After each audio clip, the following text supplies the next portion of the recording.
الحمد لله رب العالمين، والصلاة والسلام على رسولنا محمد وعلى آله وصحبه أجمعين.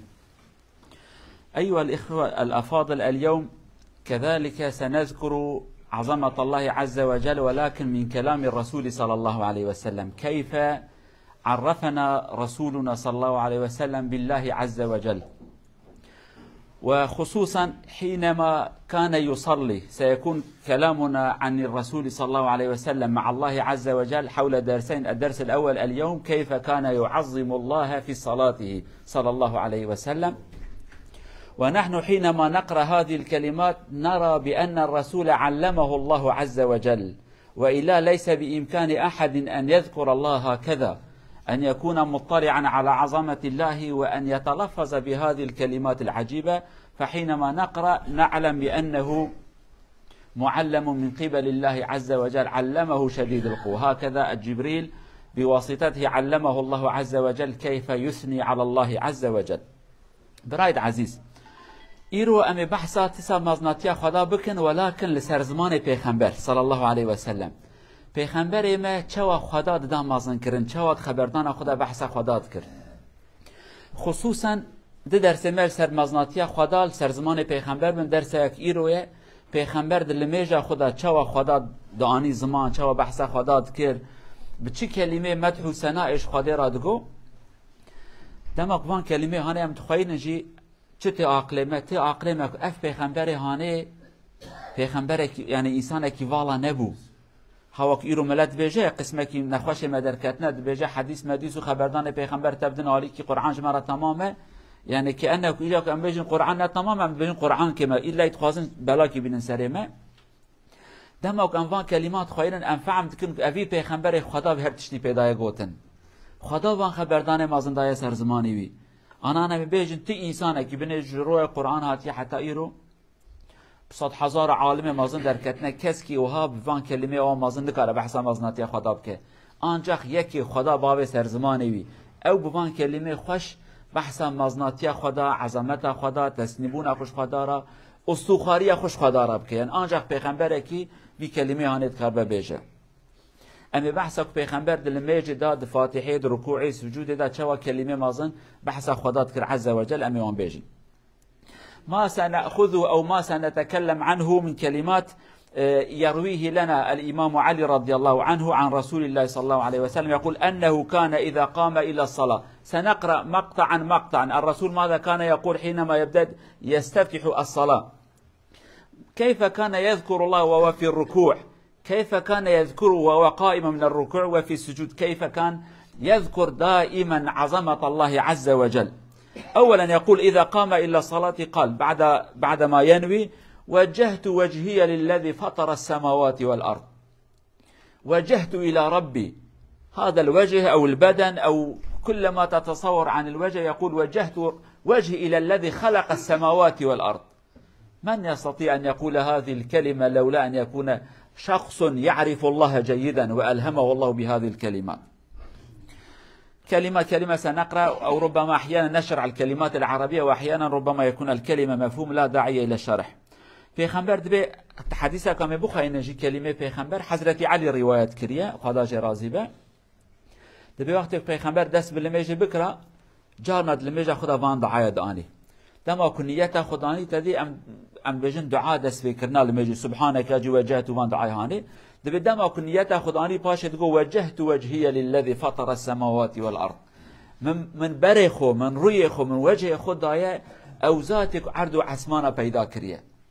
بنه تسلیمون خدا تداهی ها تشکید نتنه اوی که عرض و عسمان پیدا کریه چه کریه آنیه وجوده از بر خود دموی، یعنی از دنیای حسناکم پرا حسناکم نظام تشکید نه اوی که عرض و عسمان چه کریه دلمه جداجی بحثا مزناتی خدا که وما انا من المشركين اي انا من الذين يوحدون الله عز وجل لا اشركوا به احدا. دبی از نجوان کسی کش خدا را ارتاخ و شریکا چید که نجوانم حاشا. مثلا قسمه کی مسیحی و یهودی کی انسان دی بجن خدا لی تدی حوال موالا جراچت کن کره وجنای باب نظام چه پیغمبر به ابد نش خدا را شریکا چه ناکم چقا مزناتی کهانیه. إن صلاتي ونسكي ومحياي ومماتي لله رب العالمين لا شريك له وبذلك أمرت وأنا من المسلمين. يقول الصلاة الذي أنا أصليه، وكذلك النسك ما نقوم به من العبادات مثل الحج وسائر من المشاعر الدينية. كذلك حياتي وموتي كلها لله عز وجل، حياتي سيكون لله وموتي سيكون إلا الله عز وجل لا شريك له، وبذلك أمرت، أمرني هكذا أن أعبده وأستسلم له وأكون في طريقه، وأنا من المسلمين الذين استسلموا له. پیغمبر دبیجه لمیجا من جبون خدایه.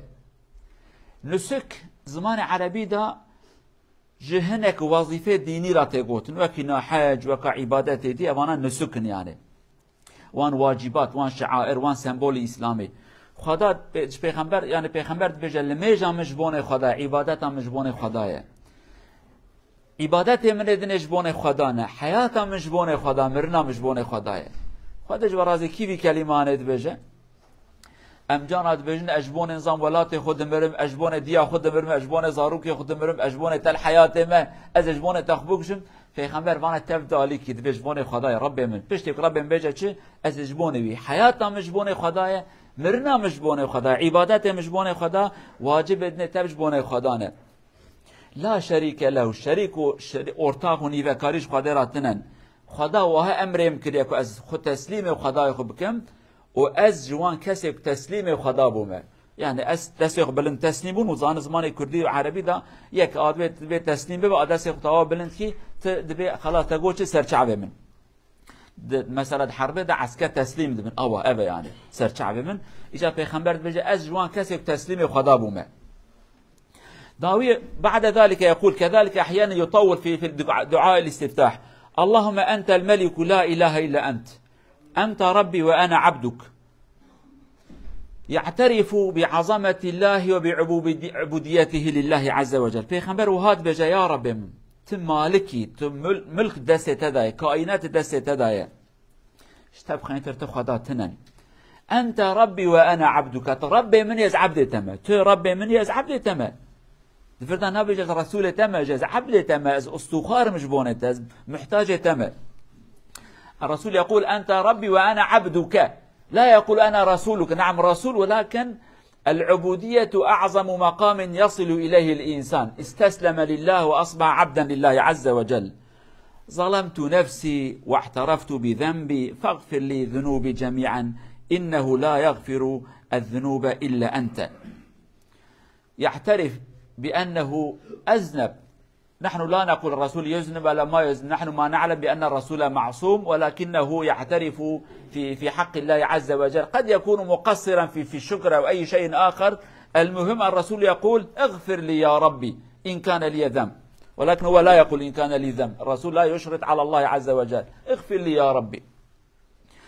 پیغمبر وهاد بيدبي يا ربي از عبد تمت ربي مني مظلمي الخو كريه، من كيماني كريه، قنيه من هنت من عفو بكي. طبعا براني عقلي وحاشا پیغمبر وكما گناه كاره، نا پیغمبر خدا معصومن، خدا نايله پیغمبر گناه بكن، خدا وانت پاريزه. ولكن پیغمبر دقل في مقام يعني خدا دايه که خلقارشي خدا سر قابل ناكا نابي خدا يز نا عبد تمه، بلكي مكيم شكر كربه، بلكي تشتكي كربه، ولكن دبي يا ربي شتاب خاطر کس که نکاره کیمانی معفو بکد، کیمانی معفو بکی چقدر مزناتی خدا. امام درک عاد لمیش کنه آوا خم قرات که ملمیش مصادقه کی داره من ما کی روزی گرتیه فهم قراتی خود کن اچوما حاجه هو يعني ورا 3 سال از اواکنوت که مچشمت خوازن ام خو مازن دکن. پیغمبر علیه الصلاه و السلام دقالك معصوم بو هر استیخ خارد که یا رب از عبد تمز گناهکار محتاج تمه ترحمل مبکی قراتی مرتی تنبو ابي خدای خناس بك الخارشي خدا سر قبل ناقوسي قارد که و ابي خدای ناس نکه بسي قرش بري كدايا بدرك عتل مجا كريا من تاخل قادت يعني كانه غير خدای ما جرى بجا زور سباس ومالا طاوته بي تشتكريه حاشا. وكذلك الرسول حينما يحترف ويقول يا رب اغفر لي فهو صاحب مقام ويعرف عظمة الله عز وجل. أما نحن فأحيانا نصلي ركعتين من الصلاة وندفع كم قرش زكاة نتكبر ونفتخر على الله عز وجل. أما الرسول صاحب المقام العالي ليس هكذا، لأنه يعلم الخير كله بيد الله عز وجل، مهما عمل يكون مقصرا في حق الله عز وجل. واهديني لأحسن الأخلاق لا يهدي لأحسنها إلا أنت، واصرف عني سيئها لا يصرف عني سيئها إلا أنت، لبيك وسعديك، والخير كله في يديك والشر ليس إليك، أنا بك وإليك تباركت وتعاليت، أستغفرك وأتوب إليك. كل هذا وهو واقف قبل الفاتحة يقرأ، يطلب من الله أن يهديه إلى الأخلاق الحسن، وأن يصرف عنه سيء الأخلاق. دعاء من الرسول إلى الله عز وجل. پیغمبر تصد يا ربي أخلاقك باش بك نسيبه من أخلاق باش أنجا تذكري بك نسيب كاسك نكارة أخلاق باش الريا راس تبكي نسيبه من يا ربي دي ريا خراب جي دورين بخيني أنجا تي إنسان تشتي خراب دور تكاري بخين تشتي نباش تشتي نقنج نرند أبيش قا تسلمونك مازنا خدار عز وجل. امام تشتكي قنج بكنا مخي بعقله خو ميراني خو ما كري قحا يعني وكا خدي قالي كاريا ما نكربه وخرابي كي تشدج من عالم كريا من كريا كيكر من النبوم يعني پیغمبر يا ربي هر خير دست تدا تخيري بك نصيب او كيماني كيش دست تدا نه كيماني كي ابجي ما كريت مش كيماني دور بخيني خير دست تدا ولكن خرابي نلاقته خرابي نش قضايا. طبعا واذا ركع حينما يقول هذه الأدعية يقرأ الفاتحة يقرأ شيئا من القرآن وبعد ذلك يركع، وبعدما يقول سبحان ربي العظيم يقول اللهم لك ركعت وبك آمنت ولك أسلمت خشع لك سمعي وبصري ومخي وعظمي وعصبي. استسلام لله عز وجل أي الانحناء إنما يكون لله وليس لأحد. كم نرى بأنه استسلم لله عز وجل. تمام پیغمبر چو رکوع فاتحه خوان دعای خوان یا چو رکوع سبحان و رکوع زانه چیه وقت ما خارد کن بیا پشتی کد گو سبحان ربي العظيم داوود گو یا ربي اشترك ما ركوعي ركوع معنا استخاريه يعني اج کس کرا استخار ناکم نش پری ویرا نش کرسی ویرا نش قصر ویرا نش عسكري ویرا نش مال و ملك و ثروت کس کرا اشترى من استخار کریه ومن امام تجي انيه واستسلم تجب من نكسكيد يعني النج قوتك كي نج زنجينياوي نج تشتكي از كسكي نا اوسي خاردكم نا تسليم واند بم تسليمونا مشترى يا ربي مازن از تسليم تبو ما عقل من عستي من ميجينا وعستي من تدي ام كرديد بم تركيد بس سنير مسكلو تشتي وصاكنا مجرب نرويجيد بين اعصاب يعني اظن تفشترى خواربنا يعني يا ربي اصيم تاني خوار نبي ها عقلي منو عستي منو رحم تف اصيم اشترى خوار كريا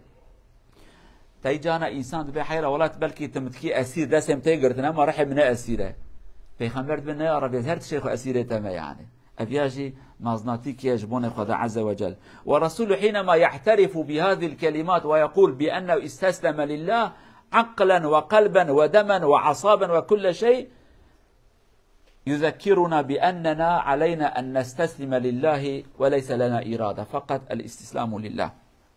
هناك من الناس يقول ربما تستطيع أن تكسر رقبتي ولكن روحي سيكون عالية حرا. هناك كثير من السجناء أهل الإيمان يقول أبداننا محبوسة ولكن أرواحنا حرة، فالرسول يقول أنا عقلا وروحا فأنا مستسلم لله عز وجل. كم إنه مقام عظيم.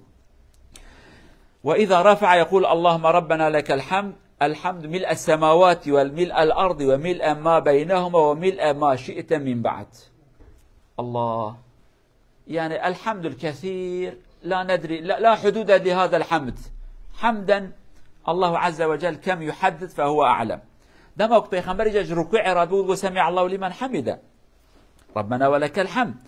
إجا تقول اللهم لك الحمد ملء السماوات وملء الأرض. يا ربي بقازي تجيبون تدي عردو عسمان والله وان هي اگر کو بیا پیغمبر نبونه خاطر جرا نگوتا پیغمبر چه زان با هفت حب عسمان هنه و والله وان پره و هر عسمانه که حتی ادن خاطر زانه چقاس هزار میلیارد نظام چه کیلومتره ام بيجا نكتنا عسمان يعولو ام بيجا نكتنا عول دك هيجا چقاسه هي يعني او قصد به يا ربي بقاس والله عردو عسمانه والله ناوروان يعني والله مزانه چی يعني و والله كت هر تشتي كتب خازي بلكي تشتكي دي هي امن زان خدا تشتكي ده عرض و عسمان ماستر شكل بده بدش والله كي برابه بقاسي والله هانج يا رب او قاس حمد اشترى كيت كار أو قصا حمد خدا بك يعني پیغمبر نبده ما که خدا و قسم مازنه رسول خدا دلمیجه خدا تیسا رب خودی سر زمان خو حمد و شکر رب خدا بیجه وإذا سجد اللهم لك سجدت وبك آمنت ولك أسلمت سجد وجهي للذي خلقه وصوره وشق سمعه وبصره تبارك الله أحسن الخالقين. كل هذا الرسول يقول وهو في الصلاة فقط دائما يعظم الله عز وجل. پیغمبر دما که چو سجده جی دقو يا ربي اشترى شما سجدش كسكرانا شما من إمام تانية التسليم تبوما من سرچاو خدانية عرده جبون أو خداي كو چاو دايا من قوه دايا من زمان دايا من چاو مفكرية أجبون بي خداي مازن شما سجده التسليم بي خداي هاني بوما. يعني قالوا بسلمانا مبانا چما براني قو خداي ما أقصى مازنه پیغمبر خدا ده حضور خداي خدا تينا سر زمان خو. يعني مثلا نابي المشت كم را عقل مراس و شپ دارد ناوا المشت داج خدای د عقلی ودایه ناوا المشت داج مزناتی خدای خودتینه سر عقل خو سر زمان خو تسلیم رب خود به دمک اب خدای یعنی گله خدا کی مزنه خدای قدرته خدای کرمه ام گربی خدای خوشبیر بانه کن خدا کی پر مزنه هر دم گله عقل مدابه روح مدابه حیات مدابه تكدا هری خدا دگلته اينما تكونوا وهو معكم يعني ومعكم بعلمه لا يعذب عنه مثقال ذرة في الأرض ولا في السماء. تكلمنا وكذلك ذكرنا بعض كلمات الرسول صلى الله عليه وسلم حتى نعلم بأن الله عظيم وعظيم وعظيم فليس أمامنا إلا الاستسلام لحكمه وأمره والإطاعة له والخضوع لأوامره.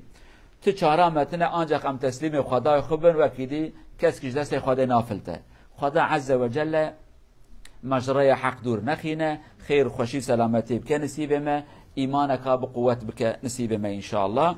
وآخر دعوانا الحمد لله رب العالمين والسلام عليكم ورحمة الله وبركاته أجمعين. بارك الله فيكم. هناك دفين سنوبا باشونا سم آرسيك ودي أنسكرات